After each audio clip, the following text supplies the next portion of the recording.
Hello everyone, welcome back to Simran's channel, and in the last video we have seen economics as the subject. Now today is the one of the most favorite subject of mine, that is accounts. So let's start with accounts.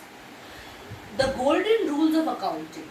आज हम अपने class में ये देखेंगे कि जो 3 golden rules of accounting है, because accounts में जो 3 गोल्डन रूल्स है वो है personal account, real account and nominal account. Have a look on this. Personal, real and nominal account.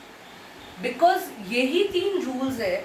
अगर आपको ये एकदम क्लियर हो जाता है, इसका मतलब आपको अकाउंट्स अच्छे से आएगा, बिकॉज ये एक बेस है एंड बेस हमेशा से स्ट्रॉन्ग होना चाहिए.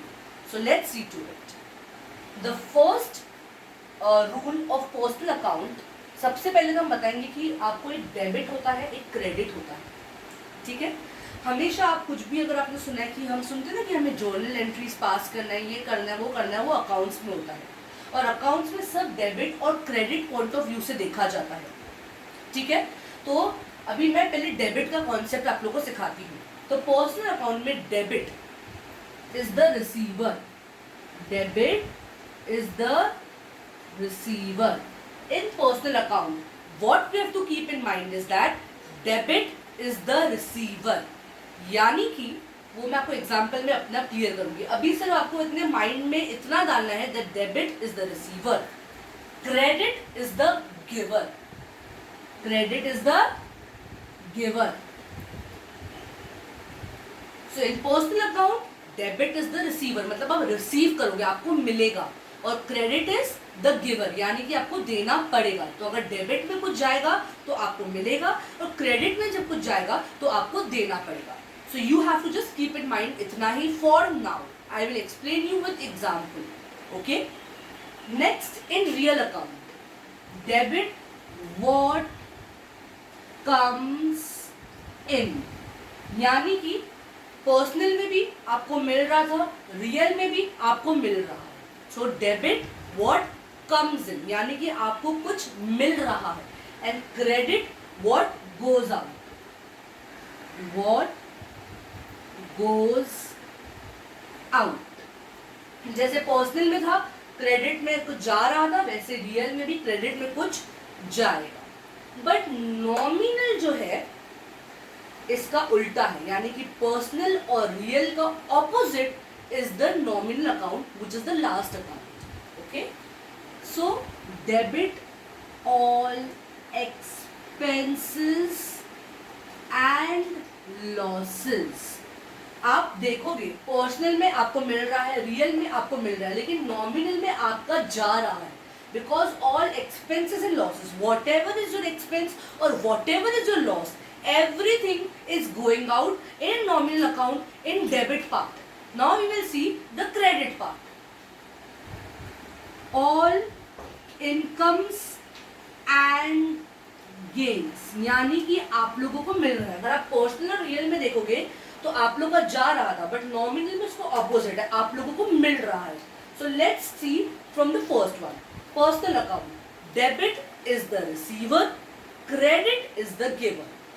And real account, debit what comes in, credit what goes out. And in nominal, the opposite of personal and real, यानी कि A plus B is not equal to C.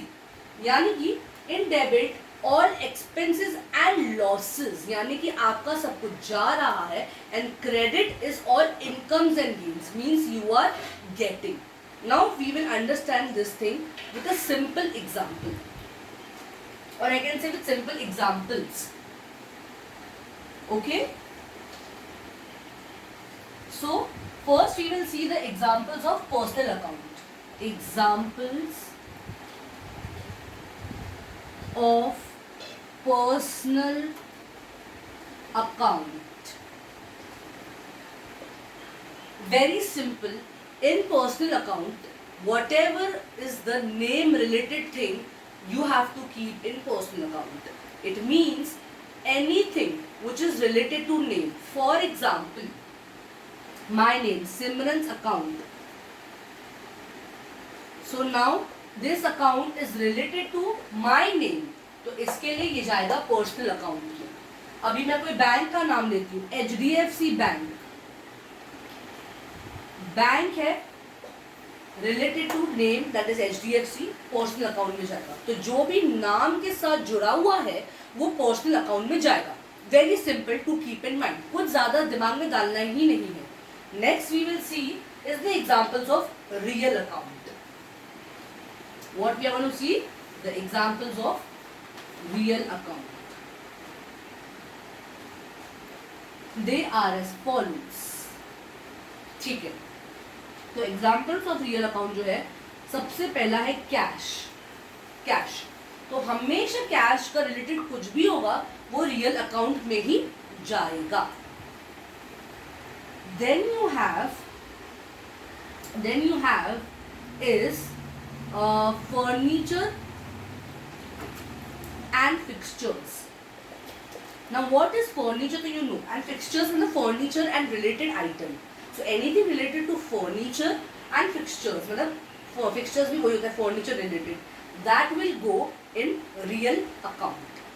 ठीक है, अभी हम लोग क्या देखेंगे, nominal account. Examples of nominal account. इसमें आपके सब खर्चे जाएंगे या इनकम्स जाएंगी, जैसे कि सैलरी, वेजेस और कुछ सैलरी, वेजेस, सो ये कुछ भी हुआ, या आप बोल सकते हो prepaid expenses. So anything related to expenses और income will go in nominal account. Okay, salary is what you get in a month. Like suppose I'm a teacher, so whatever I get after a month is my salary. Okay, wages is what you get on a daily basis, maybe farmers, or on a weekly basis. So anything related to daily or weekly basis goes in wages.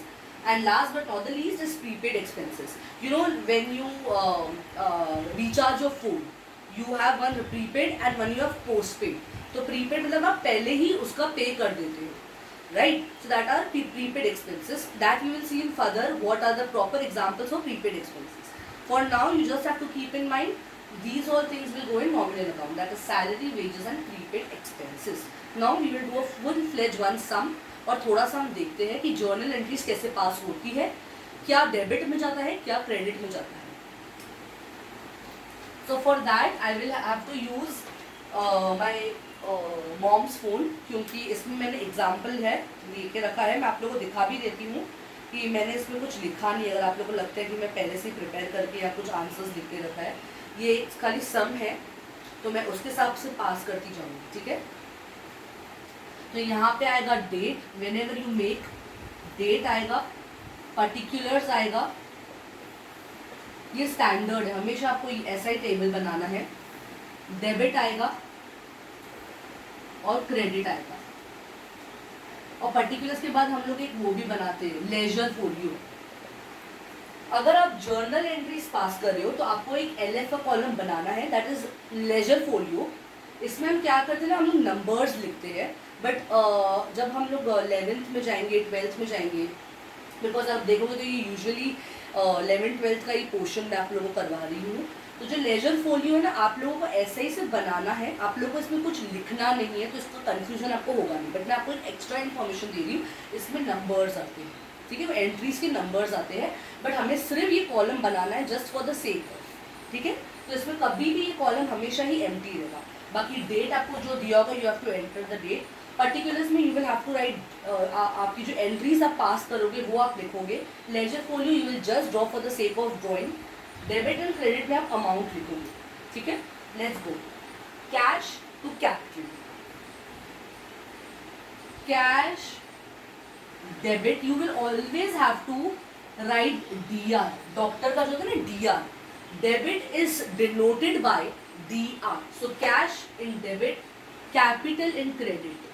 आप लोग को credit लिखने की जरूरत नहीं, क्योंकि आप जब भी DR डेबिट लिख रहे हो तो उसका ऑपोजिट ऑफकोर्स क्रेडिट होगा, दैट इज कॉमन सेंस, तो आप लोगों को लिखने की जरूरत नहीं है। So only have to denote DR debit whenever you pass the entries, ठीक है, now why cash has gone in debit. So अभी हम पीछे जाते हैं, रिकैप करते हैं। हम लोग ने कुछ गोल्डन रूल्स पढ़ा था। कैश किस में आता है? Real account. So cash, so what is the golden rule of real account? Debit what comes इन। तो अगर आप लॉजिकली सोचे तो कैपिटल यानी कि आप जितना पैसा इन्वेस्ट करें अपने एक बिजनेस में, तो जब भी सपोज मैं हूँ, ठीक है, मैंने अभी अपने टीचिंग क्लासेस खोले हैं, तो मैंने अपने टीचिंग क्लासेस में सपोज 5 लाख इन्वेस्ट किए हैं, तो मेरे बिजनेस में 5 लाख मेरे बिजनेस को रिसीव हुआ, तो मुझे कितना मेरे बिजनेस को कैश रिसीव हुआ?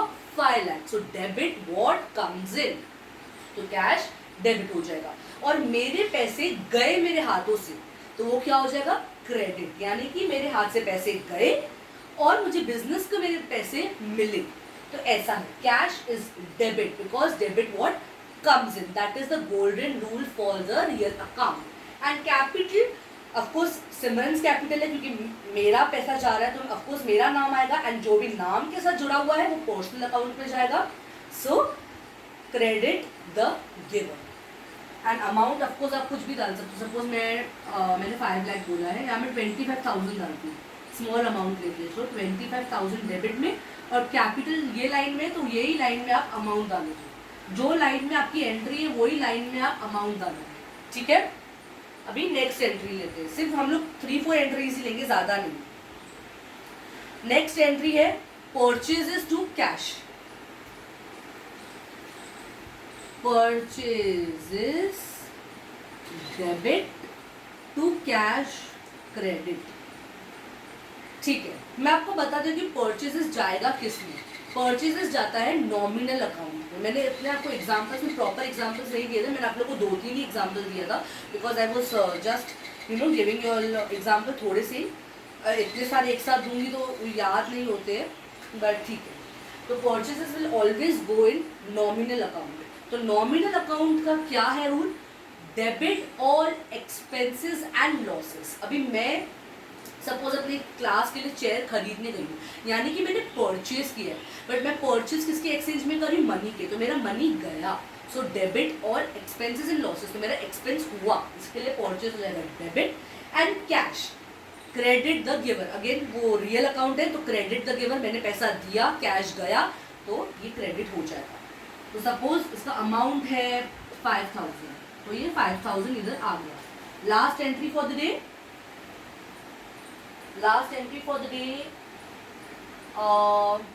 Account similar account to sales. ये चलो ये तो हमने देख लिया है, कुछ अलग है, ठीक है। Electric expense to cash, electricity expense debit to cash. Again very simple, electricity expense to cash, electricity expense will come in nominal account, so debit all expenses and losses, and cash, so cash credit the giver। तो मैं electricity bill दे रही हूँ, मेरा expense हो रहा है, तो henceforth ये credit हो जाएगा। सपोज 2,000। अभी आप लोग एक बार नोटिस करो, मेरे सारे अमाउंट सिमिलर है नहीं, सेम है, सिमिलर भी सेम है, तो मेरा अकाउंट जो है दोनों डेबिट और क्रेडिट दोनों टैली हो रहा है। टैली हो रहा है मतलब दोनों इक्वल है। अगर आपका इक्वल नहीं आया तब जाके आप प्रॉफिट एंड लॉस कुछ फाइंड आउट करते हो, बट अगर मेरा दोनों इक्वल है तो यानी कि मेरा सम एकदम प्रॉपर है। क्योंकि जो हम लोगों के शुरुआती सम्स होते हैं ना, उसमें हम लोग टैली ही करते हैं, हम प्रॉफिट लॉस बहुत बाद में देखेंगे। तो always always always you will have to tally your sum. In profit and loss के टाइम पे भी आपको टैली करना ही पड़ेगा, but profit and loss find out जो होगा वो बाद में होगा, लेकिन always you will have to tally your sum, let it be profit, let it be loss. At that time also you will have to tally your sum, and henceforth you will get to know that your sum is correct. If it does not tally, means some or the other you have done mistake. So 25, 5 to same है, 25 plus 5 is 30,000, 30,000 plus 2,000 is 32,000. So 32,000, and henceforth my sum gets tallied and I have got the correct answer. ठीक है, आज के लिए इतना काफ़ी है। हमने 3 गोल्डन रूल्स पढ़े, हम लोग ने एग्जाम्पल्स देखे, हम और भी एग्जाम्पल्स देखेंगे जब हम सम करेंगे। और मैं आप लोग को सम के पहले ही कुछ और आइटम्स दे दूंगी कि क्या रियल अकाउंट में जाता है, क्या नॉमिनल अकाउंट में जाता है, क्या पर्सनल अकाउंट में जाता है, so that when we do the sum we know which thing goes where and what to apply, which rule to apply, either personal account rule, either real account rule, or either nominal account rule. And this is the sum. So please everyone do like, share, subscribe my channel and comment bhi karna. So please shower me all the positivity. Thank you so much.